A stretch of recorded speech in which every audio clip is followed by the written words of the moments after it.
78వ అధ్యాయము. శ్రీకృష్ణుడు దంతభక్తుని విదూరధుని వధించుట. బలరామునిచే సూత పౌరాణికుని నిధనము.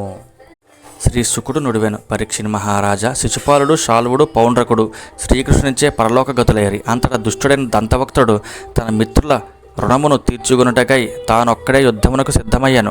మిగుల బలశాలి అయిన దంతభక్తుడు మిక్కిలి ఆవేశపరుడై గదను చేయబూని తన పాద ఘట్టనములతో భూమిని కంపింపజేయుచు యుద్ధ సన్నద్ధుడై పురోగమించెను.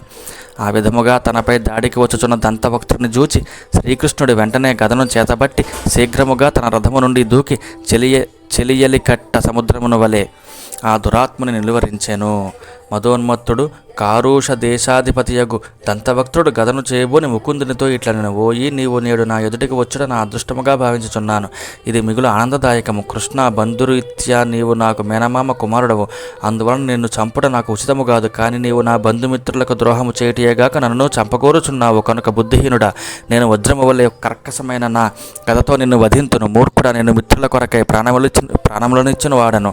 దేహములో ఉన్న వ్యాధిని రూపుమాపినట్లుగా బంధు రూపములో శత్రువుడై ఉన్న నిన్ను హతమనొచ్చి నా మిత్రుల రుణమును తీర్చుకొందును. ఈ విధముగా దంతభక్తుడు అంకుశములతో ఏనుగు వలె మిక్కిలి పురుష వచనములతో శ్రీకృష్ణుని నొప్పించెను. పిమ్మట అతడు తన గద చేత ఆ స్వామి తలపై మోదుచు సింహము వలె బిగ్గరగా గర్జించెను.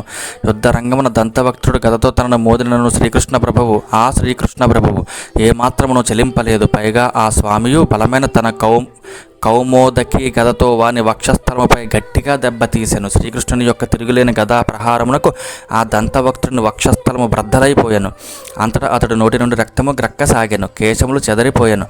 కాలు చేతులు నీల్గుకొని పోగా నేలపైబడి అతడు అసువులను కోల్పోయాను. పరీక్షిణి మహారాజా, ఆనాడు నిండు సభలో శిశుపాలుడు మృతుడైనప్పుడు జరిగినట్లు నేడు జనులందరూ చూచుచుండగా దంతభక్తుడిని కళేబరము నుండి అత్యంత సూక్ష్మమైన ఒక జ్యోతి బయల్వెడలి శ్రీకృష్ణ పరమాత్మలో లీనమయ్యాను. ఆ దృశ్యము మిగుల అద్భుతావహమై ఉండెను. అంతలో దంతభక్తుని సోదరుడగు విదూరధుడు భ్రాతృమృతి కారణముగా అంతులేని శోకముతో కుమిలిపోయిన. వెంటనే అతడు మిగుల క్రుద్ధుడై కృష్ణుని చంపుట కొరకై ఖడ్గమును డాలును చేయబోని బుసలు కొట్టుచు ఆ ప్రభువుపై విరుచుకొని పడెను. పరీక్షిణి మహారాజా ఆ విధముగా తన మీదకి విజృంభించుచూ వచ్చుచున్న విదూరధుని గాంచి శ్రీకృష్ణుడు కిరీట కుండలములతో అలరారుచున్న అతని శిరస్సును వాడి అయిన తన చక్రధారతో ఖండించెను. ఈ విధముగా శ్రీకృష్ణ భగవానుడు శాల్వుని, అతని సౌభమును, దంతభక్తుడిని, అతని సోదరుడకు విదూరధుని తదితర దుష్టులను నిర్మూలించెను. జై శ్రీహరి. అప్పుడు సురలు, మానవులు ఆ స్వామిని వేణోళ్ల కీర్తించరి. అనంతరము మునులు, సిద్ధులు, గంధర్వులు, విద్యాధరులు, నాగులు, అప్సరసలు, పితృగణముల వారు, యక్షులు, కిన్నరులు, చారణులు తన విజయ గాథలను గానము చేయుచు పుష్పములను వర్షించుచుండగా ఆ నందనందనుడు వృష్ణివంశ ప్రముఖులతో కూడి చక్కగా అలంకృతమై ఉన్న ద్వారకలో ప్రవేశించెను. యోగేశ్వరుడు జగన్నాథుడైన కృష్ణ భగవానుడు ఈ విధముగా అనేక లీలలను నెరపుచుండెను. పశుదృష్టి గలవారు అంటే అజ్ఞానులు జరాసంధాదుల చేత శ్రీకృష్ణుడు పరాజితుడైనట్లు భావించడను ఆ ప్రభువు ఎల్లప్పుడూ విజేతయే. దుర్యోధనాది కౌరవులు పాండవులతో యుద్ధమునకు సిద్ధపడుచున్న వార్త బలరామునకు చేరెను. అప్పుడు ఆ ఉభయ పక్షముల వారికిని తటస్థుడై ఉన్న బలభద్రుడు తీర్థయాత్రల నెపముతో ద్వారక నుండి బయలుదేరెను. బలరాముడు బ్రాహ్మణోత్తములతో కూడి ప్రభాస తీర్థమునకు చేరిన పిమ్మట పవిత్ర జలములలో స్నానములు వనర్చెను. అనంతరము అతడు దేవతలకును, ఋషులకును, పితృదేవతలకును తదితర పుణ్య పురుషులకును తర్పణములను గావించి ప్రతిలోమగామిని అయిన సరస్వతీ నదీ తీరమునకు బయలుదేరెను.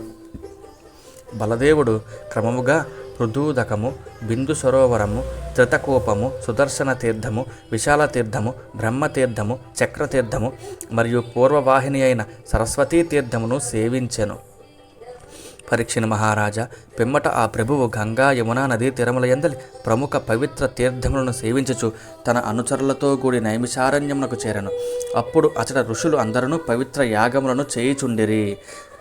దీర్ఘసత్రమును అంటే 1000 యాగములతో సమానమైన ఒక మహాయజ్ఞమును ఆచరించుచున్న మహర్షులు అతడికి విచ్చేసిన బలరాముని చూచినంతనే తమ ఆసనముల నుండి లేచి ఆయనకు స్వాగత సత్కారములను ఆచరించిరి. పిదప వారు ఆ ప్రభువును అభినందించి ప్రణమిలి యథావిధిగా అర్చించిరి. వారు తనకును తన అనుయాయులైన బ్రాహ్మణోత్తములకును అర్చా మర్యాదలు చేసిన పిదప బలభద్రుడు ఉన్నతాసనమును అలంకరించెను. అంతటా అతడు వ్యాస భగవానుని శిష్యుడైన రోమహర్షణుడు సముచితమైన ఆసనమునపై కూర్చొని ఉండగా చూచెను. రోమహర్షణుడు నిమ్న కులజుడైనను బ్రాహ్మణోత్తముల ఆశ్రముల కంటెను ఎత్తైన పీఠమున కూర్చొని ఉండెను. బలదేవుడు అతడికి వచ్చినప్పుడు అతడు స్వాగతము చెప్పుట గాని అంజలి ఘటించుచు నమస్కరించుట గాని చేయకుండెను. అందులకు బలరాముడు ఎంతయో కుపితుడై ఇట్లనెను, ఈ రోమహర్షణుడు సూతజాతికి చెందినవాడైనప్పటికీ ఈ భూసురోత్తముల కంటెను ధర్మ పరిరక్షకులమైన మాకంటెను ఉన్నతాసనమును అధిష్ఠించి ఉన్నాడు.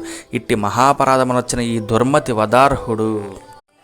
ఇతడు మహర్షి వ్యాస భగవానుని శిష్యుడై అనేక ఇతిహాస పురాణములను ధర్మశాస్త్రములను అన్నింటినీ అభ్యసించెను. కానీ ఇతడు అభ్యసించిన చదువులన్నీను వ్యర్థములే. ఇతడు పండితమాని అంటే వాస్తవముగా పండితుడు కాకున్నను తానొక గొప్ప పండితుడినని ఇతడు విర్రవీగుచున్నాడు. ఇతనిలో సంయమనము గాని వినయము గాని శూన్యములు. నటునకు వలె జితేంద్రియుడు కాని వానికి ఎన్ని మంచి గుణములు ఉన్ననూ వ్యర్థములే. ధర్మములను ఏమాత్రము ఆచరింపక ధర్మములను ఆచరించుచున్న వారి వలె వేషములను ధరించువారు మహాపాపాత్ములు. అందువలన వారు వదార్హులే. ఇట్టి వారిని మన్నించండి. అట్టి వారిని శిక్షించుటకే నేను ఇట్లు ఈ లోకమున అవతరించి తిని. మహాత్ముడైన బలరాముడు సర్వసముద్రుడై అయినను నిష్ఠతో తీర్థయాత్రలను జరుపుచున్నందున ఎవరిని శిక్షించుటకు పాల్పడరాదు. ఆయనను ఇట్లు క్రుద్ధుడై ఉన్నందున ఆ మహానుభావుడు తన చేతిలోని కుశాగ్రమును మంత్రించి సూతినిపై ప్రయోగించెను. భవితవ్యమగుట వలన వెంటనే అతడు మరణించెను. కానున్నది కాక మానదు కదా. సూతుడు వధింపబడుట చూచి అక్కడ ఉన్న మహర్షులందరూ హాహాకారములు నచ్చరి. వారు మిక్కిలి కిన్నులై మహాత్ముడైన బలరాముడితో ఇట్లు పలికిరి, ప్రభు, నీవు గొప్ప తప్పిదమునే చేసితివి. యదునందన, ఈ మహాత్ముడు మా అందరి సమ్మతితోనే ఈ బ్రహ్మాసనమున అధిష్ఠితుడై ఉండెను. ఈ సత్రయాగము ముగియ వరకు ఏ విధముగాను ఇతడు మృత్యువు పాలు కారాదు. అంతేకాదు ఈయనకు ఎట్టి శారీరక బాధలను కలుగరాదు. మహాపురుష, నీవు ఇతడికి వచ్చుటకు ముందే ఇతడు బ్రహ్మాసనమునందు ఆసీనుడై ఉండెను. అందువలన నీవు వచ్చినప్పుడు ఆ ఆసనము నుండి లేవకుండెను. దీక్షభూని బ్రహ్మాసనమును అధిష్ఠించి ఉన్నవారు ఎవరు వచ్చినను లేవకుండుట నియమము గదా. నీవు సమస్త ధర్మములను ఎరిగిన వాడవు. పూర్వాపరములు తెలియక నీవు ఇతనిని చంపుట బ్రహ్మహత్యతో సమానము. నీవు యోగేశ్వరుడవు. నిన్ను వేదములు కూడా శాసింపజాలవు. నీవు లోకములను పవిత్రమనర్చుటకు అవతరించెదివి. కనుక ఇతరుల ప్రమేయము ప్రేరణ లేకుండగానే నీకై నీవే మనస్ఫూర్తిగా ప్రాయశ్చిత్తము చేసుకున్నట ఎంతేనీ యుక్తము. అట్లనొచ్చినచో నీవు లోకమునకు మార్గదర్శకుడవు అగుదువు. యజ్యదా చరతి శ్రేష్ఠ తత్తదేవేతరోజస్నః సయత్ ప్రమాణం కురుతే లోకస్తదను వర్తతే. జై శ్రీహరి. అంతట మహాత్ముడుకు బలరాముడు ఇట్లు నిడివెను, మహర్షులారా, లోకానుగ్రహ కాంక్షతో ఈ వధ దోష పరిహారణమునకై ప్రాయశ్చిత్తమును చేసుకుందును. ఇందులకు ముఖ్యమైన తగిన ప్రాయశ్చిత్త విధానమును తెలుపుడు. ఈ రోమహర్షణునకు దీర్ఘాయువునేగాక బలము, ఇంద్రియ పాటవము మొదలగు వాటిని మీరు కోరుచున్న వాటిని తెలుపుడు. అవి నేను నా యోగ మాయ ద్వారా ఈయనకు కల్పింతును. పిమ్మట ఆ ఋషీశ్వరులు ఇట్లు వచించిరి, మహాత్మా, నీవు కుశాగ్ర రూపమున ప్రయోగించిన నీ శస్త్రము యొక్క మహత్వము ఈ రోమహర్షుని యొక్క మృత్యువు సత్యము కావలెను. అట్లే ఇతడు దీర్ఘాయుష్మంతుడై పురాణవక్త కావలెను అను మా వచనమును యథార్థము కావలెను. దీనికి అనుగుణముగా ఉపాయమును ఆలోచింపుము. అంతటా బలభద్రుడు ఇట్లు పలికెను, మహామునులారా, ఆత్మయే పుత్రుడిగా జన్మించును అనున్నది వేదోక్తి. కనుక ఇతని పుత్రుడైన ఉగ్రశ్రవుడు మీకు పురాణవక్త యగును. నా శక్తి వలన అతనికి దీర్ఘాయువు, ఇంద్రియ పటుత్వము, బలము కలుగును. మునిశ్రేష్ఠులారా, మీరు గొప్ప విద్వాంసులు. ఇంకనూ మీకు గల కోరికను తెలుపుడు. దానిని నేను సఫలమనొత్తును. పొరపాటున నేను చేసిన ఈ అపరాధమునకు తగిన ప్రాయశ్చిత్తమును మీరు ఆలోచించి చెప్పుడు. మీరు సర్వజ్ఞులు. పిదప మహర్షులు ఇట్లు వచించిరి, మహాత్మా, ఇల్వలుని కుమారుడైన బల్వలుడు కటిక దుర్మార్గుడు. అతడు ప్రతి పర్వదినమునందును మా యజ్ఞశాలకు వచ్చి యజ్ఞ కార్యములను పాడు చేయను. యాదవ శిరోమణి ఆ బల్వలాసురుడు ఇతడికి వచ్చి యజ్ఞ కుండములలో చీమును, రక్తమును, మలమూత్రములను, మధ్యమాంసములను కృంభరించుచుండును. ఆ పాపాత్మని వధింపుము. అది నీవు మాకు వనచ్చడి ఉత్తమ సేవ యగును. అనంతరము ఏకాగ్రచిత్తుడివై భారతదేశమున 12 మాసములు సంచరించుచు పవిత్ర తీర్థముల యందు స్నానాది పుణ్యకృత్యములను ఆచరింపము. ఆ విధముగా నీవు పరిశుద్ధుడవు అగుదవు. జై శ్రీహరి.